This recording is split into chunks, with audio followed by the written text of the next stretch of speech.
Hi and welcome to Game Creation, and in today's video we're just going to be finishing off the editor, so you can click on which one you want to use and then apply it to our level editor. And there's one issue that came up on Tuesday which we're also going to address, so let's get started. So I've opened up the same files we've been using, and if I run it now you can see that they've created these, or it's created these tiles to select. And one of the issues is it just loads them again. There's actually two there, so we need that to edit that. Let's just quickly do that. And what we're going to do here is just say if it's selection 1, or I can say, actually I'll tell you what, it'd be easier to say if it's different to 0. This will be our cleanup one. Just delete all of the. Now you can see an issue here, so if I change it, it will delete all of them on the entire map, which is not ideal. I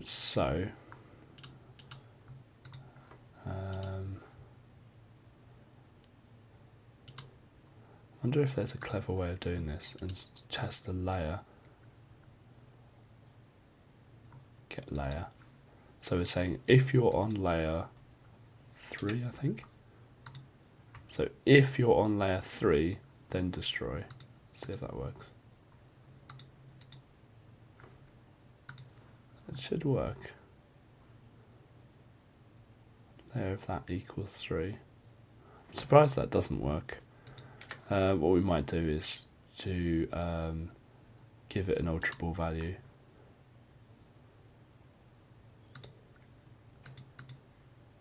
I don't know, Z of 100. Give all of them an alterable value Z of 100. Insert and say alterable value compared to an alterable value. I think the reason the other one didn't work is that when you're doing a comparison like this, it won't figure out that you're talking about the active 2. The destroy thing only works when you're explicitly talking about the active 2. It doesn't work in these general comparisons. So if you do a general comparison with active 2, you can't then refer just to those ones in the event editor here. But if I'm doing a direct comparison, so what I mean by that is I've clicked on active 2 and done a comparison in there, then it will work. So if I run it now, it should work fine. There we are, so that works nicely. Okay, so I'm going to go into the level editor and I'm going to create an active, delete that, and I want to resize it to 64. And what I want to do is have nice thick red, and this is going to be quite difficult, so let's zoom in a little bit. There we go. I'll use this as the highlighter to pick which one I've used. It might be easier if I put the hotspot at the top left, so I know where it is. And this will always be around, and all I do is just move this. So what I'm going to do is I'm going to say if I've clicked on that, and this is where it gets fiddly because I don't want it to have the same effect as in here. So at the moment I've got if mouse pointer's over there, but what I want to do is say, well, yeah, but only if it's not alterable Z of 100. I don't know why I've picked alterable Z. I don't know why I've picked 100.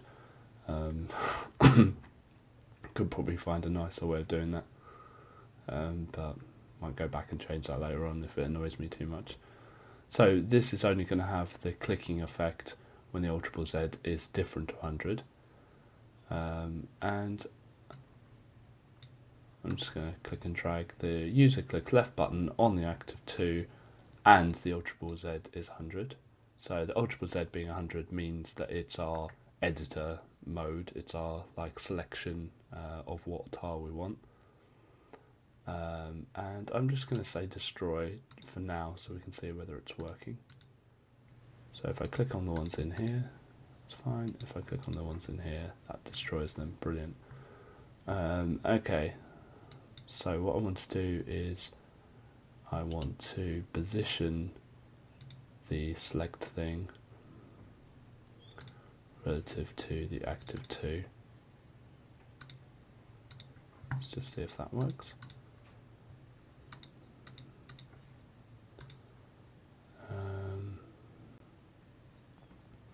And I want to bring that to front. I think it was tucked in behind. There we are. Works nicely. Now at the moment this doesn't actually do anything. So I might set a different alterable value as well, and probably use the loop index.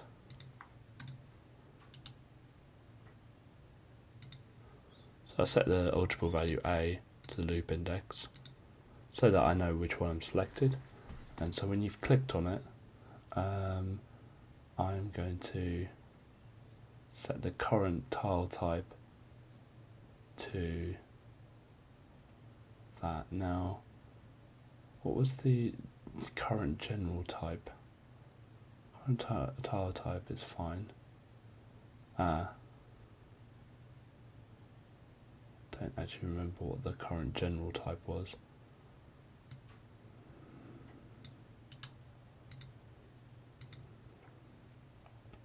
This could be a problem.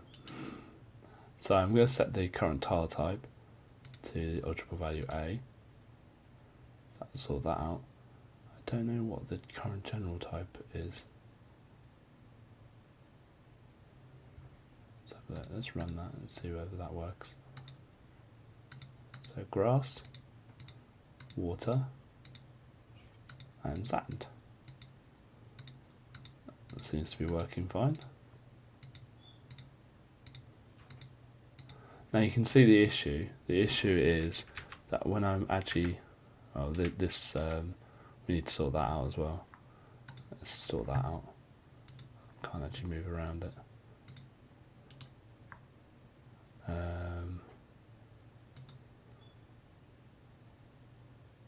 think there's a way of locking the frame editor, the layer, which I'm just going to have a play around with. Let's see. Okay, so if I go back into the level editor and I click on the layer here, you'll see that there's properties here of the layer, and so I'm just going to change the X and the Y scrolling coefficient to 0. Let's just run that now and see if that's working. Yeah, see, it just goes with the frame. Now that's something that was highlighted for the last one that I did. I think it was, I can't remember what video it was, but the dialog box that actually this would be much easier, and it is. I don't really use layers that much, so I'm always really grateful when people talk to me about them. Now you can see that the player actually can go over this water here because we didn't change the second bit, so that's what the second bit did, is it stopped it from going over that. So this is not ideal, and we've got to find a way to do that. So we could say so if the alterable value A of that is 1, then set the general type to 1. Again, not the best.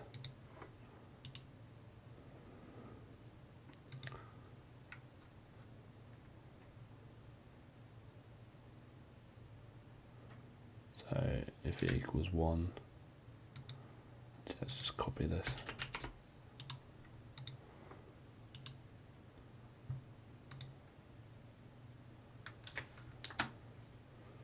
And when you start doing this, then you start getting starts to get a bit clunky, doesn't it? Whoops. Let's edit that. That's not ideal. We need to sort that out, but I'm not interested in sorting it out today. So let's just see whether that works. Let's see if you can walk over the water. No, you can't. and I think you can walk over that one, so let's just click that again, and there we are, you can't walk over it anymore. Okay, now one of the issues you see is that when I click on the option, so I click on that, it actually changes the one underneath, which you don't want at all.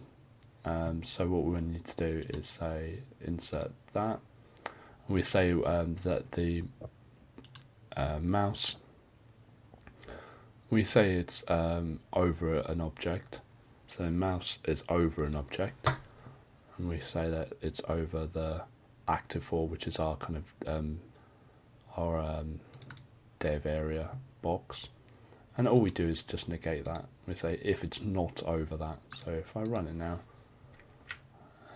let's go to a fresh piece there. So if I click on water here and scroll down, it's not actually clicking on it.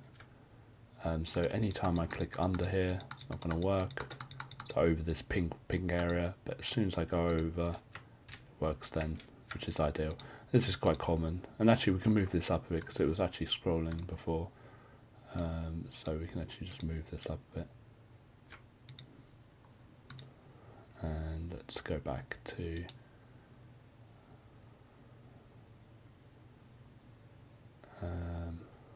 the create bit there. Let's just move these up a bit. That's nicer. There we are. So we've got a nice little option thing there. So we can put sand, grass and water down. That works nicely.